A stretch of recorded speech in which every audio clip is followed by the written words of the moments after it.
Ligue nationale antituberculeuse et anti-lépreuse au Burundi. Pour l'activité organisée aujourd'hui, c'est l'activité de plaidoyer pour l'acquisition des microscopes en provenance du site Kivu à cause de la prévalence de la tuberculose qui est là. On s'était intéressé aux députés provinciaux parce que nous sommes dans la session budgétaire. C'est à cette session qu'on doit inscrire les besoins des microscopes par exemple, et l'année prochaine on pourra les acquérir auprès de l'exécutif. Donc on les a invités comme des influenceurs. Ils sont aussi là pour les budgets provinciaux et de ne pas oublier de l'insérer dans leur budget. Chez les journalistes, LNAC, la Ligue antituberculeuse et lépreuse, a organisé cet atelier plaidoyer avec l'appui financier du Fonds mondial et de Corded, à l'intention d'amener les autorités politico-administratives et les leaders d'opinion d'élever l'option par rapport à la construction d'un bâtiment au profit des prisonniers tuberculeux. La prison centrale de Mboujima a fait état de 19 cas de prisonniers tuberculeux. Et si nous prenons la réalité selon laquelle une personne tuberculeuse peut infecter 10 à 15 personnes par an vivant dans son rayon, et avec les conditions qui sont dans cette prison, il faut dire que si on ne fait rien aujourd'hui, demain il faut s'attendre aux jours sombres. C'est pour cela que la LNAC, que je suis censé représenter ici dans son volet plaidoyer, a vraiment une idée de satisfaction, un sentiment de satisfaction et de joie. Pourquoi? Puisque à peine lancé l'idée, elle a eu à mobiliser le fonds. Il y a eu le fils de cette province, entre autres Madame le vice-gouverneur, qui a souscrit pour $1000. L'honorable député national Alphonse Waïka Sanji a souscrit et donné même dans la salle $500. Monsieur Roda, Lucien Roda, a donné $300. Honorable Bavon Bouimokona a donné $100. Donc au total, c'est déjà $900, sans compter les bulletins de souscription qui font cas de certains montants donnés. C'est déjà un point de départ. J'espère que le reste, nous allons continuer avec l'autorité budgétaire qui est l'Assemblée provinciale pour inscrire ces projets dans les comptes de budget 2021 afin de donner à l'exécutif provincial les moyens de sa politique pour qu'elle arrive à construire ces bâtiments et que les prisonniers tuberculeux soient gardés dans de bonnes conditions.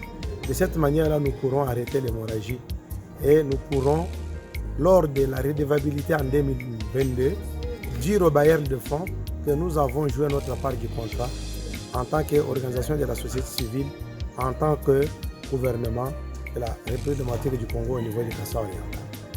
Il y a un message adressé au peuple de la population, mais comme un voyage de 1000 km commence par un pas, il faut dire que pour un bâtiment de l'ordre de $13 000, nous en avons déjà à 3 000 quelques dollars qui sont mobilisés. C'est déjà un pas. C'est pour cela que je venais de dire que le reste, maintenant, c'est le gouvernement. Le devis sur ces travaux, c'est $11 800 seulement pour la province du Congo central. Une province qui regorge plusieurs potentialités, une province où il y a de grands messiers.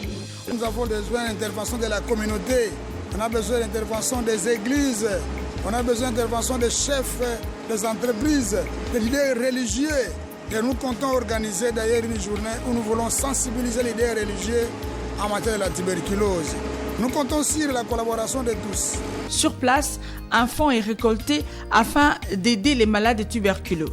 À noter qu'en 2022, le chef de l'État rendra compte devant l'ONU sur les 10 plaidoyers et sur les résultats obtenus dans le cadre de la lutte contre la tuberculose. Un problème de santé publique dans les milieux carcéraux. En Ituri, c'est plus de 87 cas répertoriés. Le territoire de Mombasa arrive en tête avec 43 cas suite à la promiscuité qui bat record dans l'établissement pénitentiaire. Georges Ngoï de la Ligue nationale antituberculeuse Touri revient sur les résultats attendus. Vous exhorte à vous engager volontairement pour mobiliser plus de ressources nécessaires qui vont permettre aux techniciens de la santé d'améliorer les conditions de prise en charge des malades tuberculeux détenus dans nos prisons et spécialement dans la prison de Mambasa, dont certains bénéficient encore de la présomption d'innocence de vivre dans un environnement sain.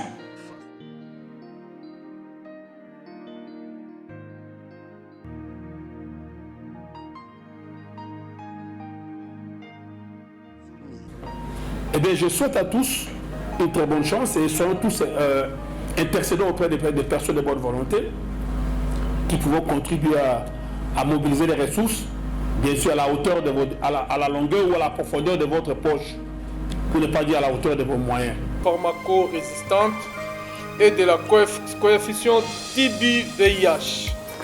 C'est ainsi que nous avons réaffirmé notre engagement pour mettre fin d'ici 2030 à l'épidémie de tuberculose dans notre pays et de faire mieux pour atteindre la cible énoncée dans les objectifs de développement durable. Nous aussi avions promis d'unir nos efforts en vue d'accélérer de manière urgente les actions d'investissement et d'innovation collective à l'échelle nationale et mondiale pour lutter contre cette maladie évitable et traitable. Chers collègues, Ngonga et Betty, levons-nous ensemble pour lutter contre cette maladie. Respectons les engagements que nous avions pris pour notre pays. Chers collègues, honorables députés, l'action vaut mieux que les discours. Pour vous permettre de bien vous acquitter de votre noble mission pour laquelle vous avez été choisi par vos électeurs, nous avons planifié cette rencontre avec comme finalité de bien définir les éléments essentiels de la lutte contre la tuberculose dans notre pays et d'améliorer dans notre collaboration avec le PNLT. Et aujourd'hui, ils ont répondu présent à notre invitation afin de démontrer leur engagement à éliminer la tuberculose d'ici 2030. Comment? En tant qu'autorité budgétaire, en allouant plus de ressources financières à la lutte contre la maladie. Deuxièmement, mais aussi en légiférant, en votant des lois qui peuvent permettre au pays d'avoir des financements innovants. Nous avons échangé avec les députés et nous sommes tous dit qu'il était important que rapidement le pays se dote d'une loi prouvant la solidarité nationale qui va permettre d'aider non pas seulement la santé, mais aussi l'éducation. Un fonds national de solidarité pour la santé, pour l'éducation, nous permettra d'avoir plus de résultats. Et bien entendu, nous avons plaidé pour notre propre cause. C'est-à-dire que la tuberculose ne reçoit quasiment pas des ressources domestiques de la part de notre gouvernement. Donc il est important que si on veut atteindre les cibles liées à la tuberculose, que, à travers les députés nationaux, notre gouvernement mette à la disposition de la tuberculose des fonds additionnels pour atteindre tous les cas manquant à l'appel de la lutte contre la tuberculose. Cette fois-ci, Ngonga et Betty, c'est vraiment très important. C'est un rappel aux députés que depuis 2012, la société civile a mené plusieurs plaidoyers en faveur de la lutte contre la tuberculose, mais que cette fois-ci, en leur disant Ngonga et Betty, c'est que vraiment le temps presse. Il faut agir. Les discours, c'est bon, mais cette fois-ci, nous passons à la vitesse supérieure parce que le monde nous regarde, l'Afrique nous regarde. Au niveau national, tout le monde a les yeux tournés vers les députés pour savoir si cette fois-ci, ils vont prendre leurs engagements. Et la société civile est en train de pousser le train, qu'il avance plus vite. Et nous sommes très heureux d'avoir obtenu des engagements fermes de la part de nos députés nationaux qui, cette fois-ci, nous ont promis d'acheter des machines qu'on appelle GeneXpert pour toute la République démocratique du Congo. L'enveloppe s'élève plus ou moins à 9 millions de dollars. La RDC est capable de mobiliser cet argent. Et donc nous pensons que la société civile sera aux côtés de nos députés nationaux que nous avons élus, en qui nous avons confiance et qui cette fois-ci doivent respecter leurs engagements afin que la RDC puisse être honorée et ne plus toujours compter sur les partenaires extérieurs.